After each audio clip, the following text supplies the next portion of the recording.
What does it mean to listen? How do you feel when somebody's listening intently to whatever you're saying or texting or even posting on social media? Listening is an incredibly powerful gift to give to somebody because it shows that we're not only willing to give up our time, but also our attention to whatever that person is sharing at the moment. In fact, listening can be a cure for some pretty serious emotional turmoil when nothing else seems to work. So why don't we study it with more rigor? Well, that's why we're here, and that's what we aim to do this time around. Listening can be divided into 4 major types, the first 2 of which are high task versus low task. High task listening involves putting a lot more brain power or mental energy into the actual task of listening. Like when we're being trained to perform a certain task or we're analyzing somebody else's message. Low task listening is more of a passive activity, and it includes things like defensive listening or superficial listening, which really isn't even listening at all. But not all low-task listening is bad.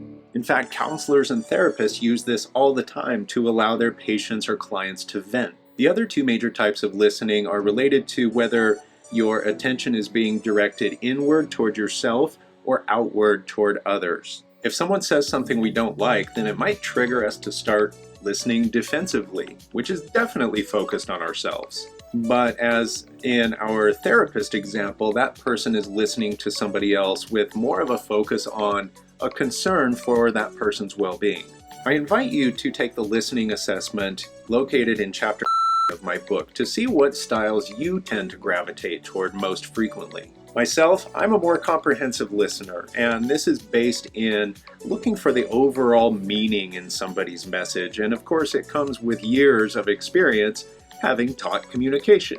It's kind of my job, so it's really hard to turn it off. But that's where it bit me in the ass. So here's a fun story. This one time, my wife, kids, and myself were out on a major shopping adventure, which meant that we had to go to Costco, to Target, I think a few other places, and then eventually we had to stop at the grocery store for a few items on the way home. By the time we had gotten to the grocery store, though, we pretty much had it with our kids. When we pulled into the parking lot, my wife looked over at me and said, "I'm done. You go in. I'll stay here and try not to murder the children." She gave me a list of 3 things. 3 things to go in the store and get. And as I was leaving the car, I was thinking to myself, all 3 of those things start with P. That amused me a bit for some strange reason, and by the time I'd gotten to the door, I'd forgotten what all 3 items were. But I knew they all started with P. I was so focused on the overall connection that I neglected to remember the details. Sure, I could have texted or called her while she was in the car, but I didn't want to give her the satisfaction of knowing she was right yet again, because I am infamous at home for having the world's worst short-term memory. So my master plan, which I thought was flawless, was to go up and down each aisle and purchase everything I could find that started with the letter P. I had popcorn, peanuts, pop, that's soda, Coke for those of you living in other parts of the country. I had pineapple, pistachios, papaya, pine sol, Post-its, perforated mailer, pastrami, some pepperoni, some pepper jack cheese.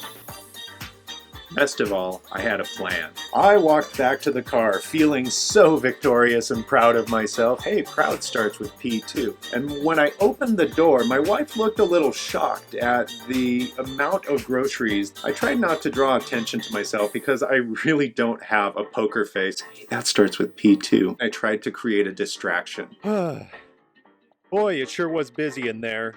What are we doing for the rest of the day? You forgot, didn't you? I love you. You got everything that started with P, but you forgot the 3 things I asked for. Damn it!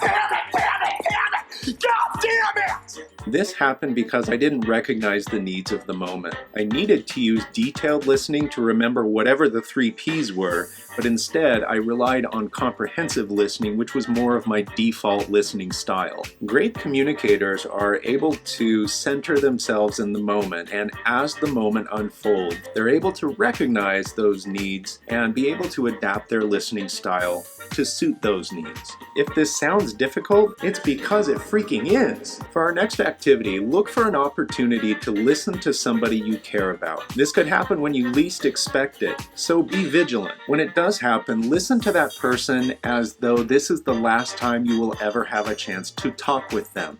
Don't be overly dramatic about it and imagine something horrible happening to the person, because trust me, that will totally adjust how you approach the situation. Instead, hang on every word of what that person says as though it was made of gold.